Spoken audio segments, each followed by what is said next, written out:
우리는 어제 본문을 통해서 기드온과 300명의 용사가 미디안의 군사를 무찌르는 장면을 봤습니다. 그런데 오늘 우리가 읽지는 않았지만 오늘 보는 이 사사기 8장 10절에 의하면 어제 300명의 용사들이 무찌른 미디안의 병사의 숫자가 12만 명이다, 이렇게 기록이 되어 있습니다. 그리고 오늘 본문은 이제 나머지 15,000명의 패잔병을 기드온과 300명의 용사가 추격하는 장면입니다. 자, 그러면 여러분 12만 명을 어제 무찔렀습니다. 그리고 지금 패잔병이 15,000명이 남았습니다. 그리고 기드온과 300명의 용사들이 이 15,000명의 패잔병들을 쫓아가고 있습니다. 자, 숫자적으로 보면요, 여러분 12만 명을 무찌르는 것보다 남아있는 패잔병, 이제 사기가 다 꺾였어요. 그냥 살 궁리를 하면서 그냥 도망 다니는 15,000명을 무찌르는 것이 훨씬 더 쉬울 것 같아요. 그렇죠? 넘버상으로 보면 12만 명을 무찌르는 것보다 15,000명을 무찌르는 게 훨씬 더 쉬울 것 같습니다. 그런데 오늘 본문을 처음부터 끝까지 쭉 읽어보면 12만 명을 무찌르는 것보다 15,000명을 무찌르는 것이 훨씬 더 힘들어요. 그 이유는 패잔병들이 잘 도망을 다녀서 무찌르기가 힘든 것이 아니고 이스라엘 내부에 적이 있었기 때문에, 기드온을 반대하는, 질투하는 적이 있었기 때문에 이 15,000명의 남은 병사들을 무찌르는 것이 훨씬 더 힘들다라는 거예요. 자, 오늘 본문 1절을 한번 여러분 다시 한번 보시기 바랍니다. 뭐라고 기록이 되어 있냐면, 자, 1절의 말씀, 에브라임 사람들이 기드온에게 이르되 내가 미디안과 싸우러 갈 때에 우리를 부르지 아니하였으니 우리를 이같이 대접하면 어찌 됨이냐 하고 그와 크게 다투는지라, 이렇게 기록되어 있습니다. 자, 지금 에브라임 사람들이 기드온하고 뭐 하고 있어요? 크게 다투고 있어요. 자, 지금 기드온은요 나머지 15,000명을 무찌르기 위해서 지금 완전히 전쟁 모드로 추격하고 있어요. 추격자로서 15,000명의 그 패잔병을 지금 쫓아가고 있는 상황인데, 그 상황에서 에브라임 사람들이 뭐 하고 있냐면 기드온과 크게 다투고 있어요. 자, 지금 현재 기드온의 적이 누구예요? 15,000명의 패잔병이 아니고 같은 형제 에브라임 사람들이 자신과 크게 다투고 있는 적이라는 것입니다. 자, 근데 이 장면을 가만히 보면 처음에는 이해가 잘 안 가요. 여러분, 미디안이 이스라엘을 오랜 기간 괴롭혔어요. 미디안 때문에 이스라엘 사람들은 맨날 굶었어요. 그런데 이런 미디안 사람을 누가 무찔러 줬냐면 기드온이 무찔러 줬어요. 상식적으로 얘기한다면 여러분, 에브라임 사람들이 기드온을 붙들고 뭐라고 해야 됩니까? 고맙다고 해야죠. 감사하고 해야죠. 정말 수고해줘서 너무너무 고맙다. 저 15,000명 남아있는데 저것도 어떻게든지 꼭 처리해 주길 부탁한다. 부탁을 해야죠. 그렇죠? 그게 상식에 맞는 거죠. 그런데 오늘 본문 1절에는 에브라임 사람들이 야, 너 미디안하고 전쟁하는데 왜 우리를 안 불렀어? 라고 지금 불만 불평을 하고 있어요.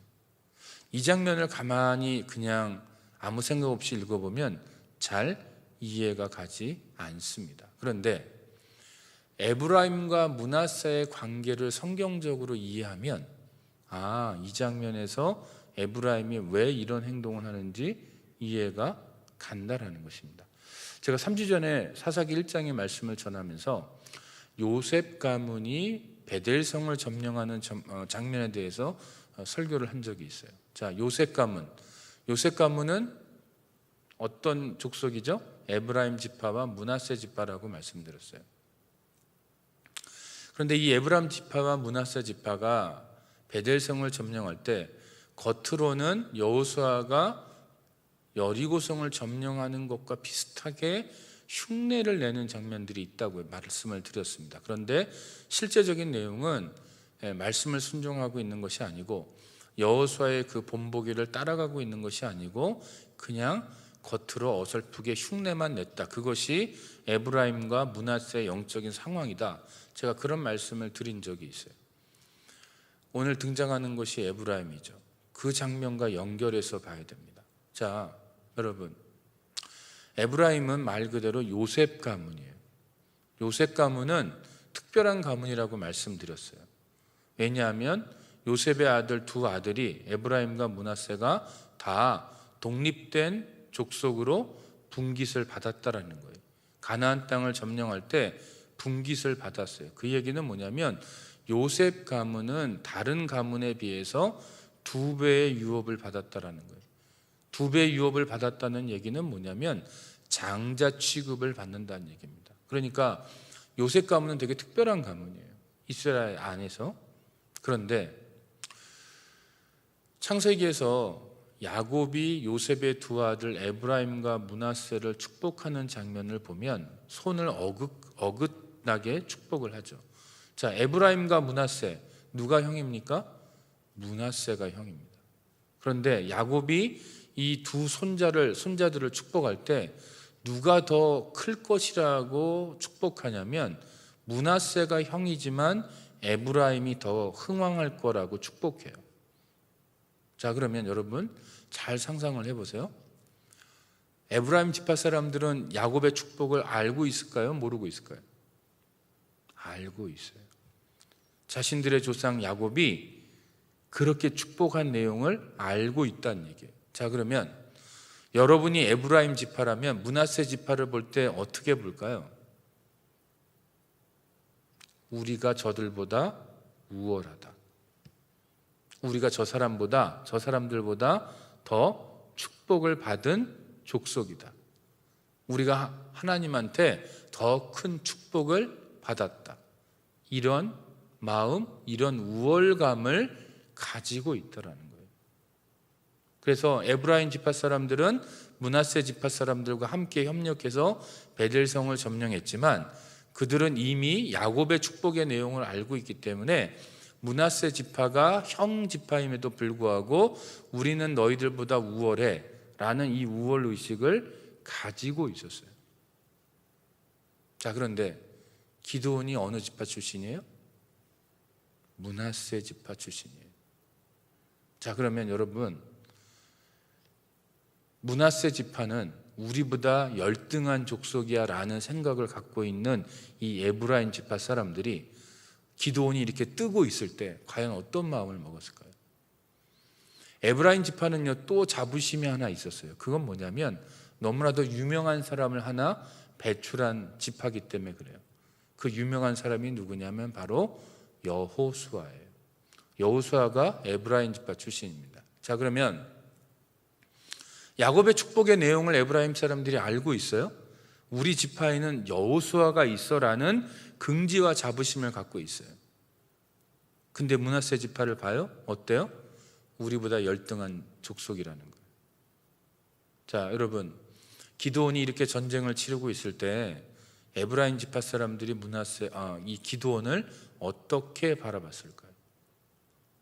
기드온을 따라갔을까요? 협력했을까요? 그렇지 않다라는 거예요. 여러분들, 오늘 본문에서 에브라임의 불만 불평은 뭐예요?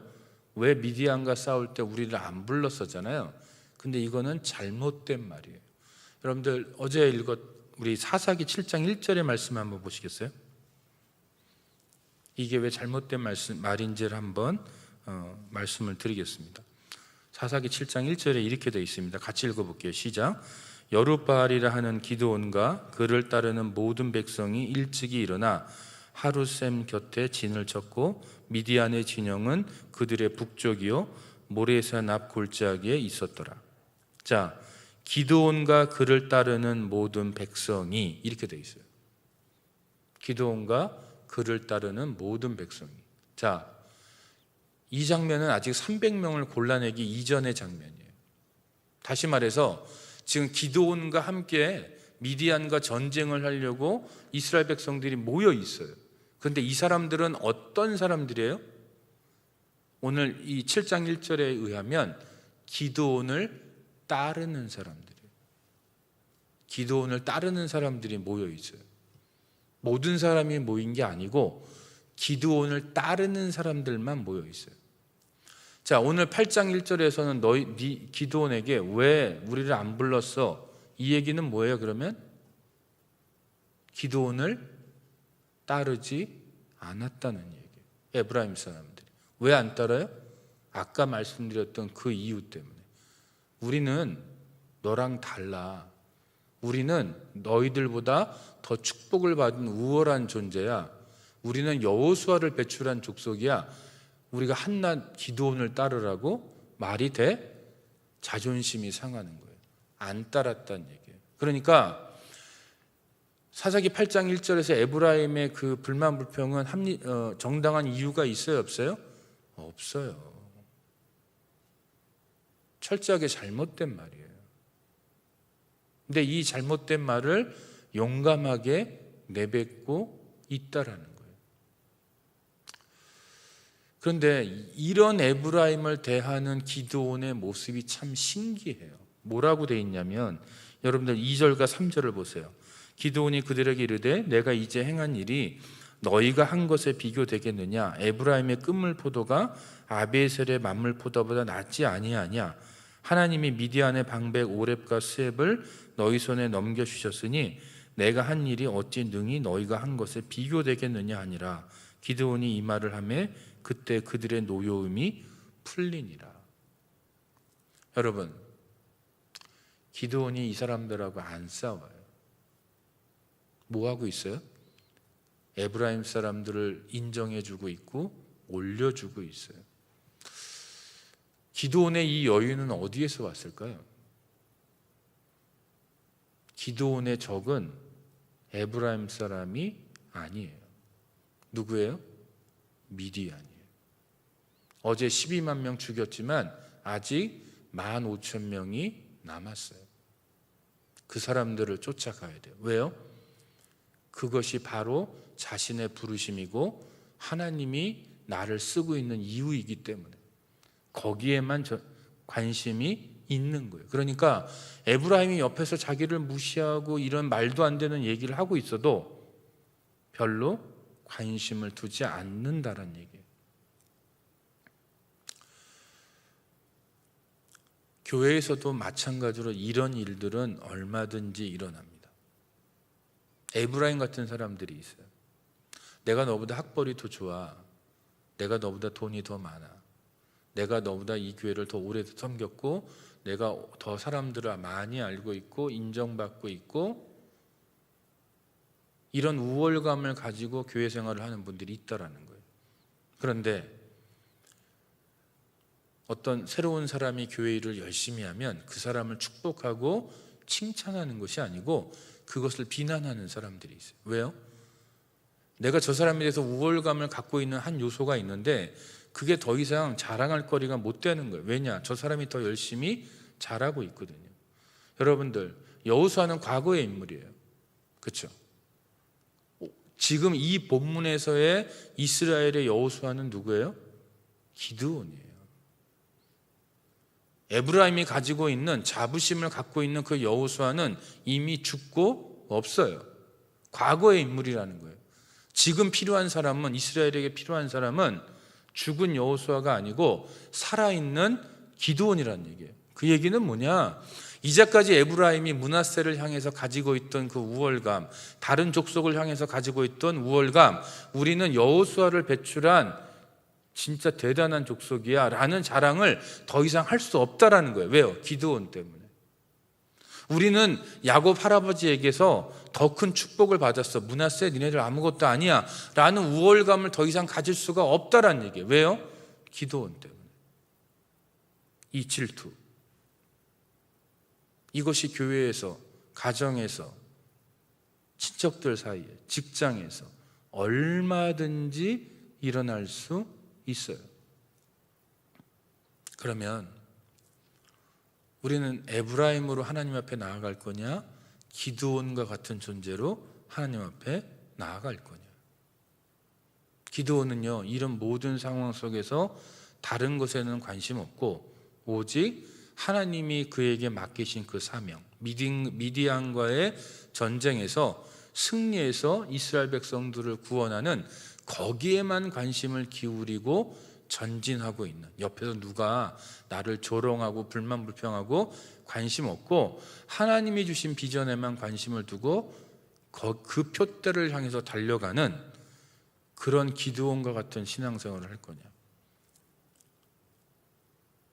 적어도 기드온과 같은 사람이 교회에 있을 때 그 사람을 축복하지는 못할 망정 에브라임처럼 다퉈서는 안 된다라는 거예요. 적어도. 그리고 정말 우리 주변에 기드온과 같은 사람이 있다면 우리가 그 사람의 수고를 축복하고 칭찬해주고 격려해주고 섬겨야 돼요. 그리고 정말 궁극적으로는 우리가 하나님 앞에 기드온 같은 사람이 돼서 하나님이 주신 사명을 향해서 달려가는 이 역사가 우리에게 있어야 돼요. 나이에 상관없어요. 성별에 상관없어요. 기드온을 부르시는 하나님의 손길은 성별에도 상관없고 나이에도 상관없고 학벌에도 상관없어요. 우리가 여러분들 기드온을 부르시는 장면을 아시잖아요. 소심한 사람이에요. 되게 약한 사람이에요. 부족한 사람이에요. 그런데 하나님이 불러서 쓰시잖아요.